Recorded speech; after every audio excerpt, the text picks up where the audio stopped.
Today, the tomato is a global superstar, a staple in salads, sauces, and sandwiches. But for centuries, in the heart of Europe, this vibrant fruit was known by a terrifying name, the poison apple. Imagine a fruit so feared, so notorious, that people believed a single bite could bring a swift, agonizing end.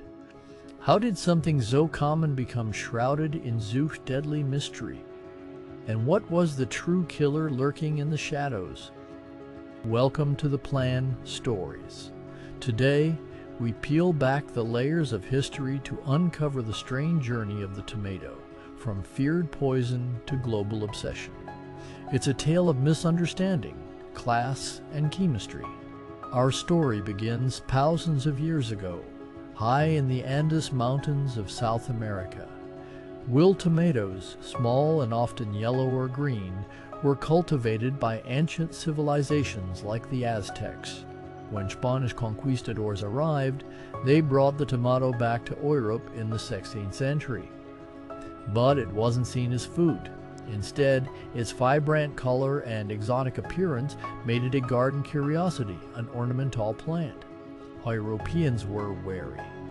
Belonging to the nightshade family, like deadly belladonna, tomatoes were naturally suspicious. Their raw taste was intense, and many believed they were poisonous. Then came the shocking reports.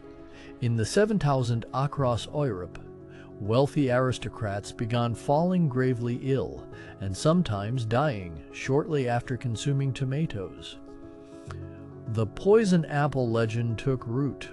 For centuries, the tomato itself bore the blame. How could such a beautiful fruit be so deadly? The truth, however, was far more subtle, and it lay not in the plant, but in the aristocratic kitchens themselves. The real culprit was the dinnerware. Wealthy Europeans dined on lavish, shiny plates made from pewter, a metal alloy prized for its appearance, but with a fatal flaw. These beautiful pewter plates often contained dangerously high levels of lead, a silent, invisible poison slowly accumulating in the bodies of those who used them. The tomato, with its natural acidity, proved to be the perfect catalyst. When hot, acidic tomato dishes were served on lead-infused pewter, a chemical reaction occurred. The tomato's acid effectively leached the lead from the plates, infusing every bite with a deadly dose of metal. The poison wasn't the fruit, but the very vessel it was served upon. Crucially, peasants and common folk, who ate their food on wooden trenchers or ceramic bowls, never experienced this phenomenon. For them, the tomato was just another food, slowly gaining popularity. A simple, tragic misunderstanding, rooted in social class and the limited scientific knowledge of the time, almost condemned one of the world's most versatile foods to perpetual fear. It was in Italy, particularly the South, that the tomato first began to shed its deadly reputation. Its bright, bold flavor found a natural home in the regional cuisine. The 18th and 19th centuries saw the tomato become a cornerstone of Italian cooking, famously transforming humble dough into the global phenomenon we know as pizza and enriching countless pasta dishes. From Italy, the tomato's popularity slowly spread north. French chefs began to experiment, and by the 19th century, even American farmers were cultivating it on a wider scale. As scientific understanding advanced, the true cause of the poisonings became clear.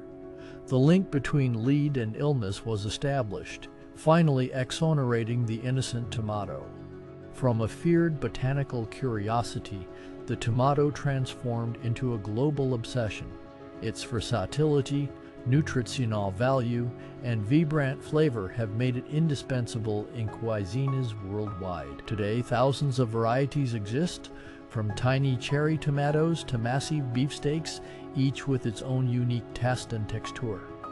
A testament to centuries of cultivation and appreciation. It fuels our fast food, enriches our fine dining, and is a foundational ingredient in countless home kitchens. The tomato's journey is a powerful reminder of how perception shapes our world.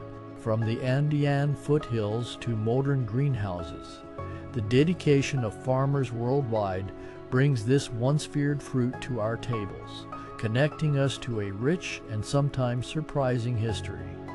The story of the tomato is more than just a culinary history. It's a vivid lesson in how easily misunderstanding can take root, how social context can hide critical truths, and how resilient a food can be even when accused of murder. What surprised you most about the tomato's past? Share your thoughts in the comments below. If you enjoyed this journey into hidden food stories, like this video and subscribe to the Planned Stories for more.